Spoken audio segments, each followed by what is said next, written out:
Auditeurs et auditrices de Radio Gabon La Référence, bienvenue dans cette édition spéciale consacrée à la fête du sacrifice. Comme vous le savez, la communauté musulmane célèbre la fête du sacrifice ce vendredi, qui correspond au 10e jour du mois de Dhul Hijjah, 12e mois du calendrier lunaire. Sur ce plateau, je reçois l'imam Ali Nzimbena, avec qui nous allons parler de la symbolique et de l'importance de cette fête. Imam, nous sommes ravis de vous recevoir sur ce plateau. Merci. Alors, avant d'entrer dans le vif du sujet, peut-être revenir sur l'importance du jour de Arafat. Bon, au nom de Dieu, le clément, le miséricordieux, la louange appartient à Dieu, Seigneur et Maître de l'univers. Tout le plaisir me revient d'être parmi vous pour nous entretenir sur la fête de Al-Adha, autrement appelée la fête du sacrifice. Pour ce qui est du jour de Arafat, son importance constitue un des piliers du pèlerinage. C'est la raison pour laquelle le prophète de l'islam, Mohammed, que la paix et la prière d'Allah soient sur lui, dit, dans un hadith rapporté par les deux, Al-Hajj Arafat. Le Hajj, c'est Arafat. Cela voudrait dire que celui qui accomplit toutes les symboliques ou tout le rituel du pèlerinage en dehors du fait de se tenir debout à Arafat ou à la place de Arafat, son pèlerinage est nul et non avenu.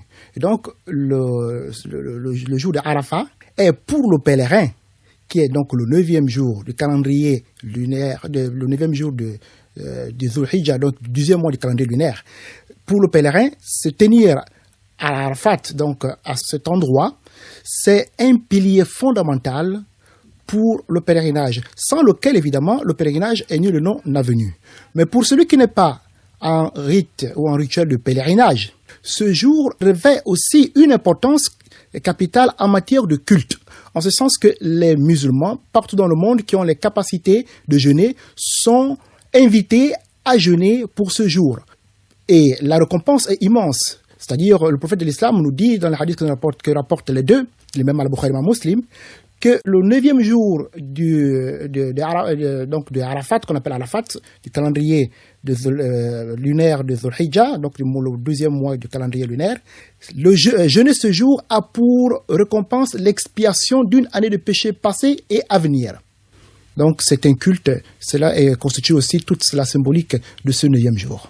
Alors, de ce 9e jour, alors nous parlons là bien du 12e mois du calendrier lunaire. Appelé Dhul Hijjah. D'accord. Alors, si nous rentrions alors dans le vif du sujet, alors que signifie alors la fête du sacrifice ou encore la fête de l'Aïd el-Adha qui sera célébrée ce vendredi? Bon, d'abord, le terme fête en arabe Eid, au niveau linguistique arabe, signifie la redite, donc la répétition. Eid signifie le retour, donc ce qui se répète. Pour ce qui est de sa définition purement théologique, le cheikh de l'islam Ibn Taymiyyah dit « La fête, c'est tout ce qui se répète dans le temps et l'espace en guise ou dans l'objectif du culte, d'adoration. » C'est la raison pour laquelle en islam, la fête est une adoration. Donc elle a toute sa symbolique ici. Cependant, pour ce qui est de la fête du sacrifice, elle est aussi appelée fête du sacrifice tout simplement parce qu'il y a toute une histoire coranique à l'intérieur. Donc le Coran nous relate l'histoire du prophète Ibrahim, Abraham, que la paix soit sur lui, qui dit à son fils Ismaël, « Fiston, je vois dans un songe que je suis en train de t'immoler. » Le fils répond, « Fais ce que tu vois, père, je serai certes soumis. » Alors, dans cette chose-là, qu'est-ce que nous comprenons? C'est qu'au niveau de la pédagogie islamique, le rêve des prophètes où le songe des prophètes est une prophétie, c'est-à-dire c'est réel. L'enfant a vite compris le message. Le songe des vrais prophètes. Des prophètes ici, qui sont au sens effectivement des prophètes qui sont envoyés par Dieu, et non pas tous ceux qui se disent prophètes de nos jours.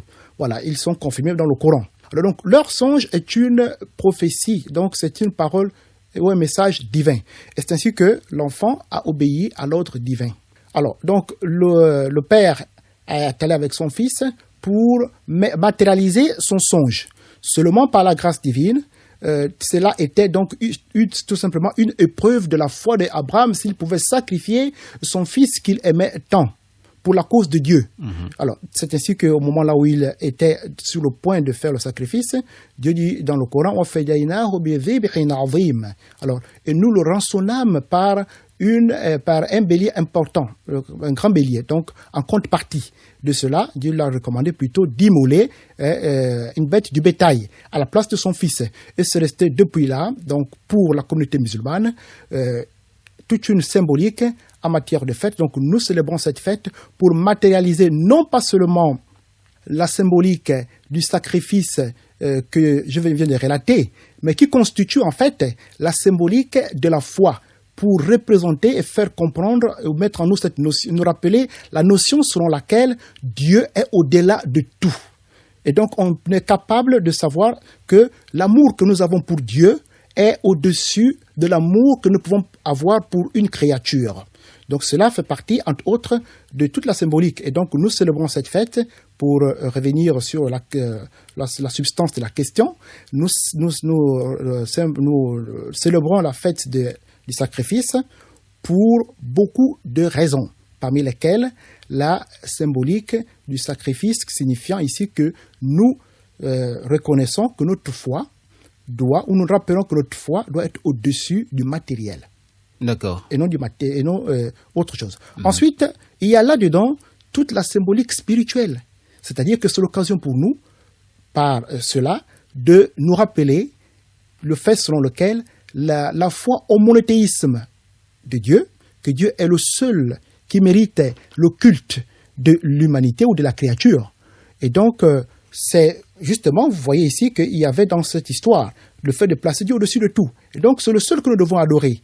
Et il y a beaucoup d'autres leçons de morale dans cette fête qu'on ne saurait peut-être évoquer en un laps de temps. D'accord. Alors, deux grandes fêtes en islam, c'est-à-dire la fête de l'Aïd el-Fitr et la fête de l'Aïd el-Adha. Alors, y a-t-il justement une différence entre la fête du sacrifice et la fête de fin du jeûne du mois de Ramadan dans la célébration?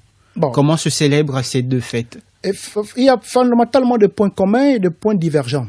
Bon, le point commun, c'est que la prière que nous faisons le matin à l'occasion de cette fête, elle est pratique, elle est identique.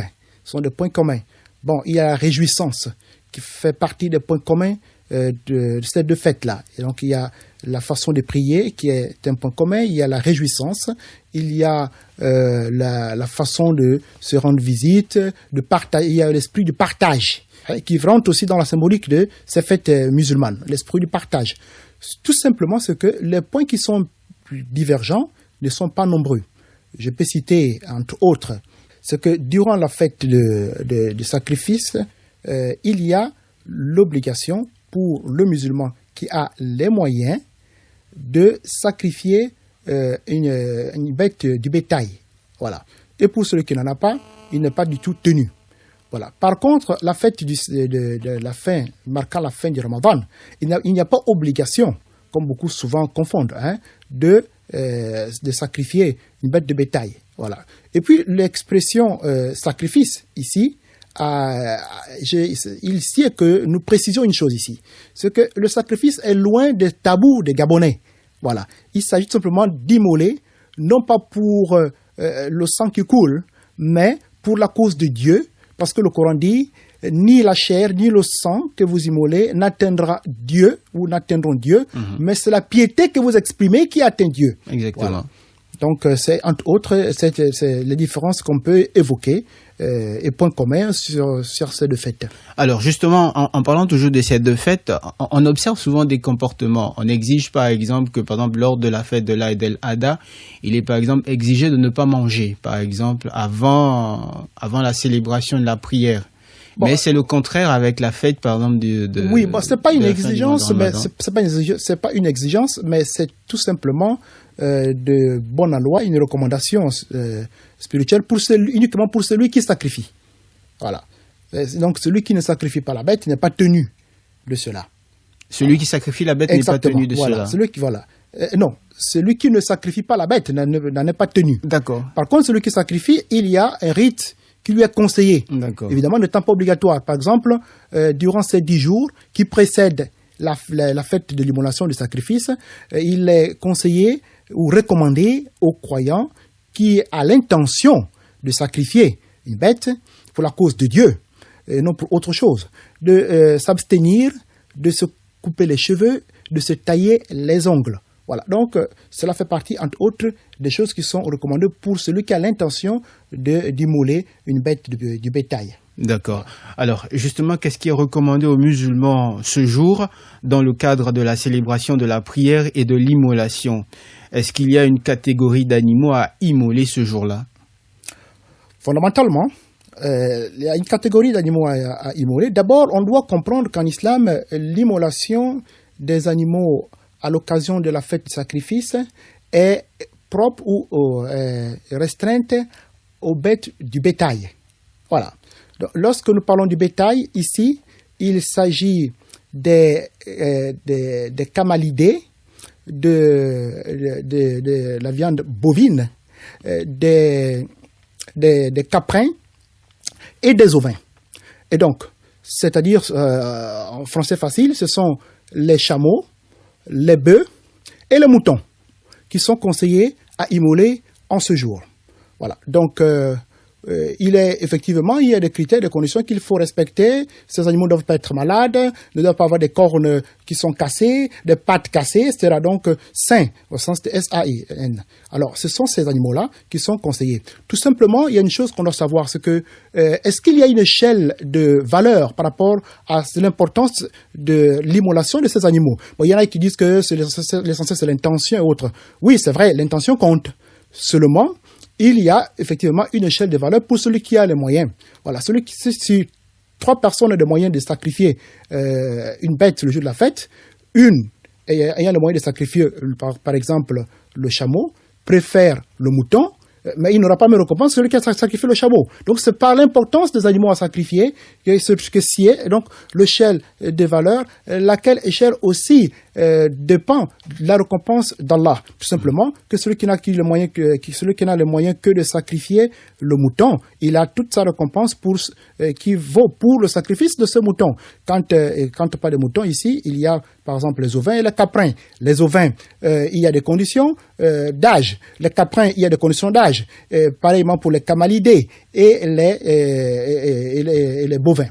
Merci. D'accord. Alors, si on revenait justement, par exemple, pour les camalidés, pour les bovins et justement pour les caprins, quelles sont justement ces conditions d'âge? Est-ce que c'est 2 ans, 5 ans? Oui, bon, pour ce qui est des camalidés, les conditions d'âge, c'est 5 ans révolus, c'est-à-dire que de 5 ans à plus. Voilà.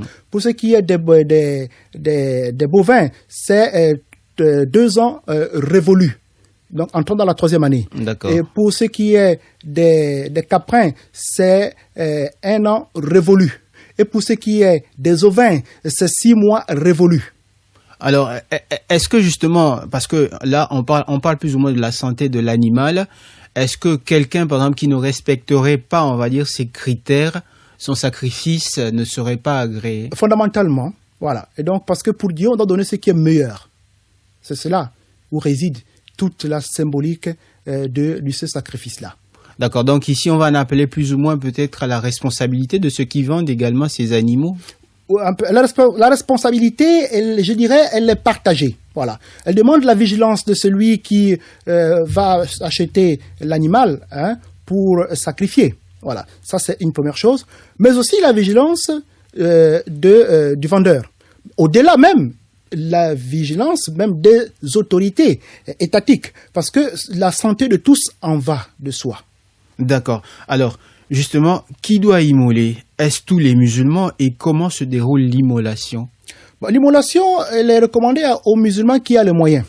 Voilà. Ce n'est pas tous ceux qui n'ont pas les moyens qui sont dans l'islam tenus, parce que Dieu dit dans le Coran, au chapitre à la vache, que Allah ne demande pas à une âme ce qui est au-dessus de ses capacités. Exact. Voilà. D'accord. Alors, et toujours dans la symbolique, que représente justement cette viande immolée? Est-ce qu'elle a un sens particulier? Est-ce que, comme peut-être dans la symbolique africaine, est-ce que c'est un rapport avec, par exemple, un homme qu'on égorge ou quelque chose dans ce genre? Non, pas du tout. Loin. Tout simplement, comme je disais, compte tenu des rites des Bantous, le terme sacrifice a toujours une connotation négative. Voilà. Ça, il faut bien que nous le comprenions. Voilà. Nous, dans l'islam, le terme sacrifice peut avoir une connotation positive ou négative selon la cause pour laquelle le sacrifice est effectué. Voilà, parce que dans le sens purement linguistique en arabe, le sacrifice c'est donner le meilleur de soi pour une cause. Voilà. Et donc, le meilleur de soi en bien matériel, tel que la bête du bétail, se donne pour la cause de Dieu. Et cette chair, elle est partagée aux personnes croyantes, aux proches, aux personnes qui sont peut-être chères pour ce dernier. Et donc, ici, c'est un bien et non un mal. Quant à celui qui sacrifie ou qui veut donner le meilleur de soi pour une créature, pour un Dieu avec petit d, donc pour un esprit, une idole particulière. Alors là, ici, c'est le pire des péchés. Sa récompense, c'est que si ce dernier ne se repent pas avant sa mort, il est condamné au feu de l'enfer de façon éternelle. C'est le plus grand péché que Dieu condamne. Voilà. Donc ça doit être clair que les tabous ne doivent pas être transférés dans la compréhension de la spiritualité religieuse lorsque c'est une recommandation divine faite pour Dieu. Mais quant à celui qui va prendre son tabou pour se comporter hors du cadre que Dieu a légiféré, eh bien, la récompense, c'est l'exclusion de la foi et donc l'exclusion de la religion ou de l'islam. D'accord. Donc, il faut dire ici que l'islam est très précis dans ce domaine-là, c'est-à-dire que le sacrifice, en fait, doit se faire pour la divinité, doit se faire pour suprême, Allah, uniquement pour Dieu, pour Allah, le Créateur. Voilà. Pas d'autres divinités qui constituent des créatures de Dieu.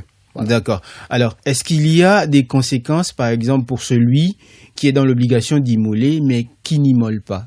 Bon, les conséquences, oui, ça ne manque pas, parce que c'est manquer à un devoir divin. Et le fait de manquer à un devoir divin signifie ne pas prendre en considération les recommandations de Dieu. Et lorsqu'on ne les prend pas en recommandation, on a l'obligation de se repentir. Si on ne se repent pas, nous sommes menacés et donc de la colère divine. Et cela fait partie donc des péchés, que Dieu nous en préserve. D'accord. Alors, la célébration de cette journée, au-delà de la prière et de l'immolation, comment le musulman devrait-il passer ces moments?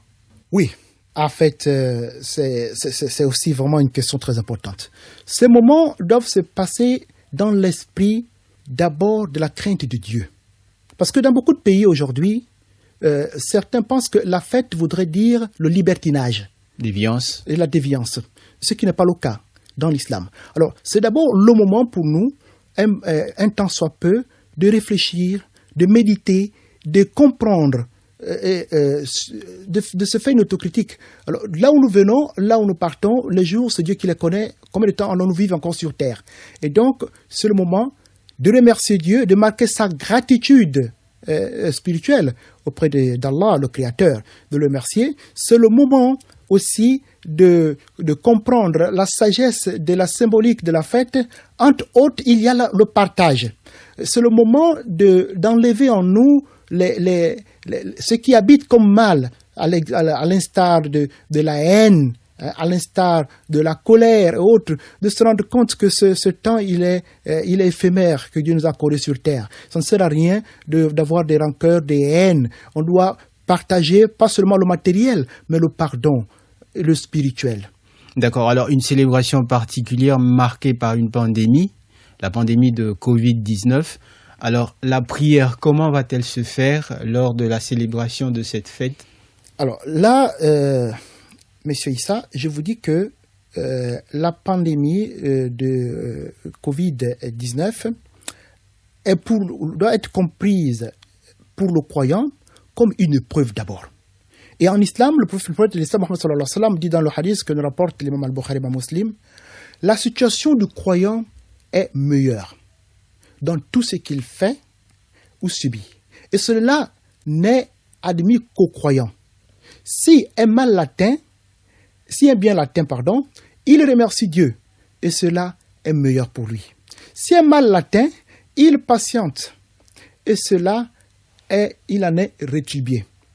Dans une autre version, même l'épine qui le pique, cette douleur qu'il ressent, est un bien pour lui parce que ça expie ses péchés. Et donc, l'épreuve du coronavirus ou encore du Covid-19 est pour le croyant une occasion d'expérimenter sa foi, de patienter devant ce destin, parce que le destin, il est en mal ou en bien, et nous avons obligation de patienter devant le destin en mal et en bien. Voilà. D'accord. Alors, pour terminer en ce jour de fête... j'ai oublié, comment prier? Comment prier, oui, voilà, justement. La recommandation des hommes de science, des savants de l'islam, et c'est la même qu'a donné les hautes autorités religieuses musulmanes du Gabon, en tête desquelles le président du Conseil supérieur des affaires islamiques du Gabon, M. Ismaël Soniosa, ce que chacun puisse la célébrer à domicile. Donc, si vous êtes seul, vous priez seul. Si vous avez une famille, vous priez pour votre famille. Vous êtes l'imam de votre famille dans votre domicile. Et puis, l'essentiel, c'est que nous puissions la célébrer au minima que nous pouvons et nous en serons récompensés par la grâce d'Allah. D'accord, Jazakallahu Et à khairan. cette occasion, je souhaiterais que les gens ne puissent pas créer des grandes rencontres au risque de propager ce virus entre nous. Que Dieu nous en préserve. Amin. Alors, pour terminer en ce jour de fête, quel est justement le message que l'islam recommande de véhiculer en pareilles circonstances? En pareille circonstance, le message que l'islam demande de véhiculer, c'est d'abord le message de paix, d'amour, parce que c'est que l'islam est fondé sur la paix, non pas parce que aujourd'hui certains veulent nous faire croire. Voilà. Et hormis la paix et l'amour, c'est d'abord de faire comprendre la foi, donc le monothéisme de Dieu, l'esprit de la bonté, du partage. Et le partage aujourd'hui, il est multiforme. Voilà. Évidemment qu'il s'agisse du domaine spirituel ou du domaine matériel. Nous devons cultiver ce partage-là, et c'est entre autres ce que nous devons avoir comme notion à l'occasion de cette grande fête appelée Al-Eid al-Kabir, la grande fête. D'accord. Alors, auditeurs et auditrices de Radio Gabon, nous étions là avec l'imam Ali Nzembina. Alors, nous vous disons à très prochainement pour certainement d'autres éditions spéciales.